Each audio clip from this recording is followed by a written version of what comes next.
Bienvenue dans cette émission du 24 décembre 2024 de cette Web TV, au cours de laquelle je vais ouvrir à votre intention la dernière fenêtre du calendrier de l'Avent des bonnes nouvelles, en présentant une perspective quelque peu différente sur ce que l'Occident chrétien a considéré pendant 2 millénaires comme étant la bonne nouvelle des bonnes nouvelles, et en vous souhaitant au passage un joyeux Noël.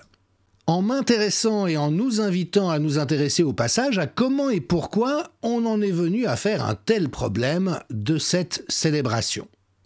Parce qu'en réalité, nous vivons un temps béni de l'histoire où chacun est libre de croire ou de ne pas croire en ce qu'il veut. Et ce qui est très rare à l'échelle de l'histoire de l'humanité. Certaines personnes considèrent que le Sauveur du monde est né en cette nuit d'une vierge et que le divin a pris naissance en ce monde. Et je n'ai évidemment aucun problème avec ça. D'autres personnes ne croient pas à cette histoire, pas plus qu'ils ne croient en Dieu, mais peuvent encore, le cas échéant, voir dans la symbolique de Noël le reflet du mystère, de la beauté, de la bonté de toute naissance et de toute existence. Et je n'ai évidemment aucun problème avec cela. L'Occident s'est construit pendant 2 millénaires sur ce récit, et notre liberté de croire ou de ne pas croire, d'adhérer ou non, est un bien précieux. Il n'y a pas si longtemps, on pouvait mourir de croire ou de ne pas croire, et il convient de rappeler au passage que des dizaines de milliers de Français sont morts en France du fait de leur foi chrétienne. Des prêtres, des religieuses, des religieux, qui parce qu'ils avaient choisi de rester fidèles à leur foi, ont été assassinés par la Révolution française, qui est à l'origine de la République actuelle. Il convient de rappeler aussi que la laïcité est historiquement un produit du christianisme et que cette fameuse parole d'évangile, « Rendez à César ce qui est à César et à Dieu ce qui est à Dieu », a ouvert la voie à une société dans laquelle prévalait la liberté de conscience et la séparation du spirituel et du temporel, éléments qui nous sont à nouveau si précieux et si fondamentaux aujourd'hui que nous soyons croyants, agnostiques ou athées.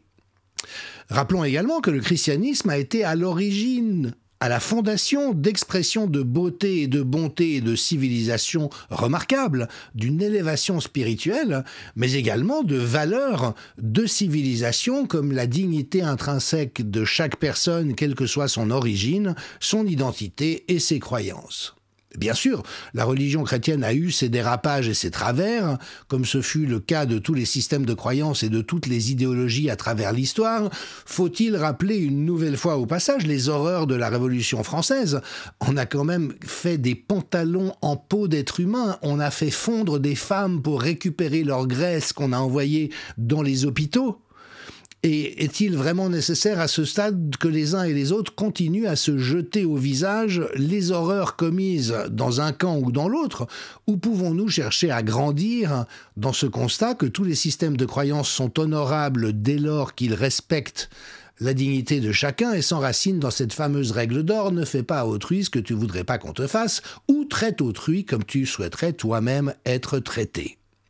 Aujourd'hui existe une tentation très claire en Occident de diaboliser et de renier notre héritage et l'histoire qui est la nôtre, une tradition dans laquelle nombre de personnes, accessoirement, puissent encore la source de leur orientation dans la vie. Le christianisme est attaqué violemment à travers le monde, comme d'ailleurs chez nous. Je vous montre une carte montrant toutes les destructions, les vandalisations ou l'incendie de bâtiments religieux en France. C'est vraiment une guerre et il n'est aucune autre religion qui soit attaquée de la sorte. Un nouvel intégrisme qui dévoie le concept de laïcité veut même effacer cet héritage et l'inscription, la présence de cet héritage dans notre paysage d'une manière qui ne peut être que profondément dommageable, je le dis, indépendamment des croyances que nous pouvons avoir les uns et les autres. Nul n'a aujourd'hui à adhérer à nos racines, mais nous couper d'elles ne peut se faire sans dommage, sans une forme évidente d'aliénation. Une culture ou une personne sans racines sont comme un bateau sans quilles ou un avion sans ailes. Il convient d'honorer le passé pour pouvoir vivre le présent et créer le futur. C'est une structure anthropologique fondamentale. Et en tant qu'anthropologue, je souffre de la perte du sens de la parole et du récit sacré. Parce que l'on croit littéralement à ce que présente l'Évangile, ou qu'on le comprenne comme un récit mythique qui nous parle de notre humanité dans un langage symbolique, il y réside en vérité des trésors de bonté et d'humanité. Nous avons vécu et nous subissons encore dans cette fin de modernité un désenchantement du monde qui est dur et violent. L'être humain n'est pas fait pour vivre dans un monde sans âme et sans voix, dans une création qui ne nous parle pas et avec laquelle nous ne savons plus dialoguer et même souvent, même plus être en résonance ou en reliance. Mon message de Noël sera donc celui-là. Pouvons-nous, saurons-nous simplement faire vivre la magie et la beauté de toute vie humaine et le sacré qui se manifeste au cœur de notre existence, quelles que soient nos croyances et nos convictions? Car ce dont il est question, au-delà ou en deçà des opinions et des interprétations de chacun, c'est de ce don de la vie qui nous est fait, qui est infiniment précieux et dont nous avons à prendre soin les uns pour les autres, les uns avec les autres, ensemble, qui que nous soyons. J'aimerais donc, en ce soir où l'Occident chrétien fête la Nativité, vous donner lecture d'un petit texte d'un des plus grands mystiques de notre tradition, l'abbé Maurice Zindel. Modeste prêtre, d'origine suisse, combattu toute sa vie par sa hiérarchie, l'Église n'aime pas les originaux, fussent-ils des saints, disait à son sujet son évêque. À l'exception du pape Paul VI, qui l'invita à prêcher une retraite au Vatican, Zindel donnait au christianisme et au concept de Dieu une incandescence toute particulière. Il professait ainsi que la réalité qu'il appelait Dieu, transformée hélas si souvent en une barrière, une limite, un interdit, une domination ou même une barbarie, était ce secret d'amour infini serti au cœur de chaque être humain. Nous pouvons entendre ce que dit Zindel en remplaçant le mot Dieu par ce qui en nous est le plus capable d'humanité.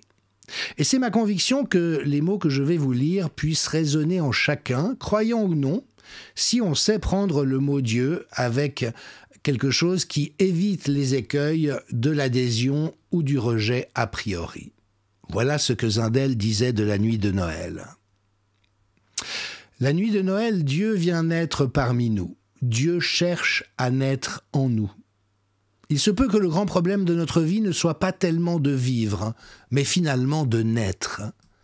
Car nous ne sommes pas la personne que nous paraissons être, célèbre ou inconnu, riche ou démuni, habile ou maladroit. Tout cela, c'est l'apparence des choses. Nous sommes une personne qui cherche à naître. Si tu sais en toi cette pulsation merveilleuse qui te porte à ne pas être aujourd'hui ce que tu étais hier, tu es en train de naître. Si tu te sens aujourd'hui capable d'un amour tout neuf que tu n'espérais pas hier, tu es en train de naître. Si tu te fais aujourd'hui tout petit devant Jésus pour te laisser conduire dans sa lumière, tu es en train de naître. Zindel parle ici de l'homme-dieu, dans sa tradition.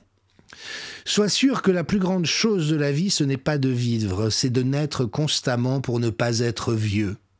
Puisses-tu garder de cette nuit la saveur d'une rencontre, la confiante et humble certitude que tu es appelé indéfiniment à être et tout autant appelé à faire naître les autres.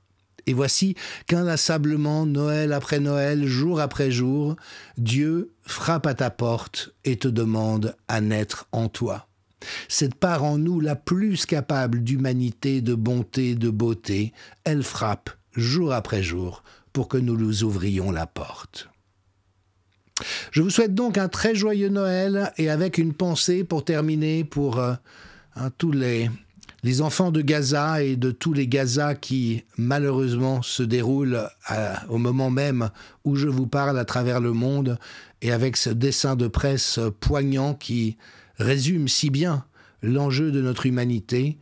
Voyez, des jouets dans un environnement détruit et qui demandent au Père Noël « Peux-tu nous apporter des enfants ?» Joyeux Noël.